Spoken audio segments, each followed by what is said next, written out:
Ayan, nilagay ko na yung ano, manok para masangkot pa siya ng gusto.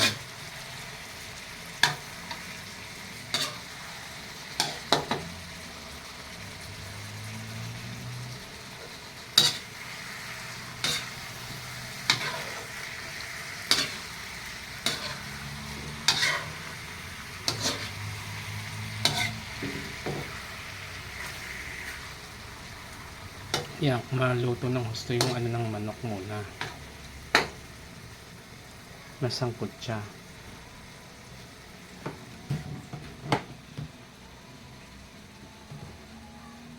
Ang bango. Konting manok lang naman to. Lagyan natin ng paminta. Pamintang durog na nilagay ko. Ang bango.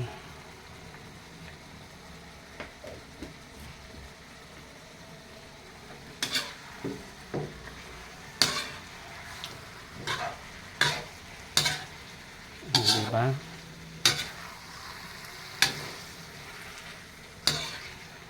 Kaya natin maluto ng gusto yung ano, manok.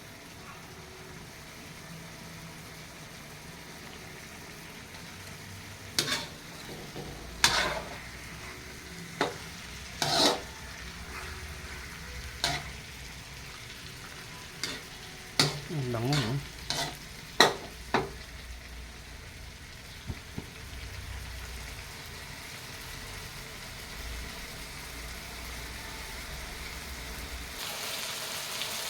Lagyan natin yung pangalawang gata. Gamit sa freezer to eh. Yan, buo, naging yelo. Maluluto naman yan.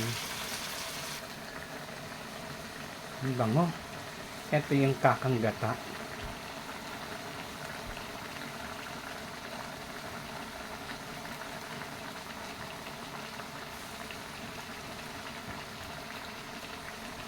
Yan yung kakang gata ng nyog.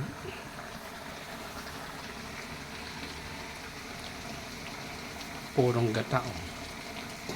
Ito may tubig to eh.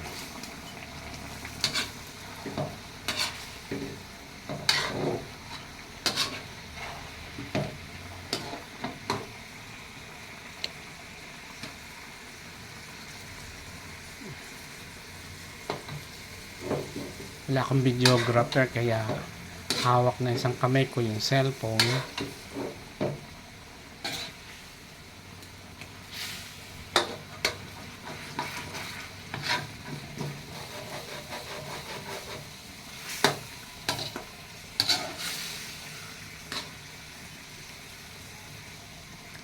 Mamaya lagyan natin yan ng suka. Mga 2 kutsarang suka. Ito yung tinola sa gata. Pero lagyan din natin ng sabaw ng ano, ng sinaing. Lagyan natin mamaya ng konting asin. Ngayon lagyan natin ng konting sabaw sinaing. Kasi baka matuyo. Yan, lagyan ko na rin ng chicken cube.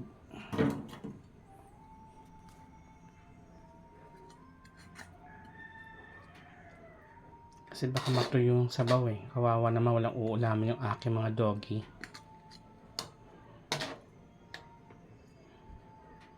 Ako naman ano lang, lunch lang naman ako kakain ng kanin.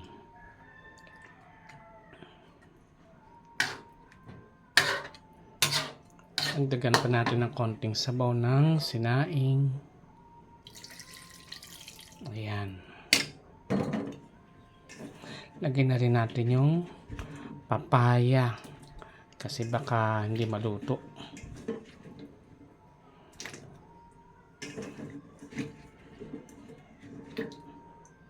Yung aking napitas sa papaya sa aking garden ay manibalang. Kaya medyo mapula-pula na yan. Pero masarap yan, matamis. Manamis-namis yan for sure.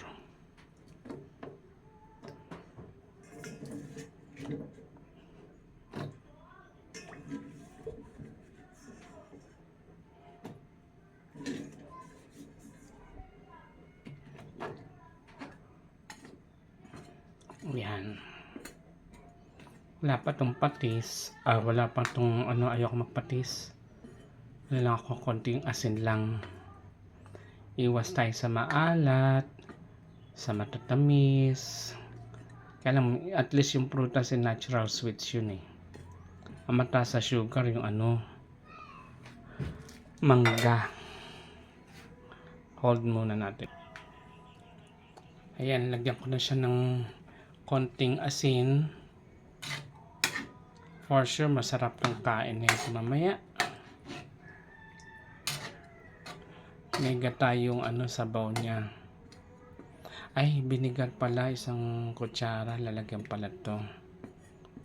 Ayan natin kumulo.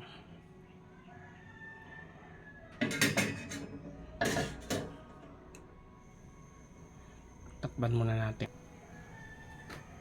Ito, lagyan ko ng konting vinegar. Mga 2 kutsara lang naman yan. Para mayroong contrast ang lasa. Ayan, kumukulo na po. Tinikman ko, sarap. Iba talaga yung yung may gata. Tinolang gata. So, ang sarap po. Sana may natutunan kayo sa aking pagluluto. Ito yung natutunan ko kay Ate Linda nung araw eh. Yung gatang tinola. May sabaw din siya naman ng sinaing. Pero more on gata siya. Kailan to isa lang yung kong ginamit eh. Supposedly gagamitin ko yun sa aking tulingan. Eh naisipan ko, marami kong kamatis. Binigyan ako niting ng kamatis eh. So sabi ko, kamatisan ko yung tulingan. Sarap ng kain ko, daming kamatis at sibuyas. So bango na nitong aking tinolang may gata. Dahil luto na, kain tayo maaga. Kasi kailangan ko pang mag-review ng aking exhortation mamaya sa worship service sa church. Yung 7 last word. Ako yung unang magsasalita eh. So, kailangan kumain tayo maaga. Nakapag-rest kahit kaunti. Kaya luto na to. Yung aking sinaing naantay na lang. Para dito sa mga pinagbalatan ng gulay, lalagay ko yan dun sa tag dito. Lalagay ko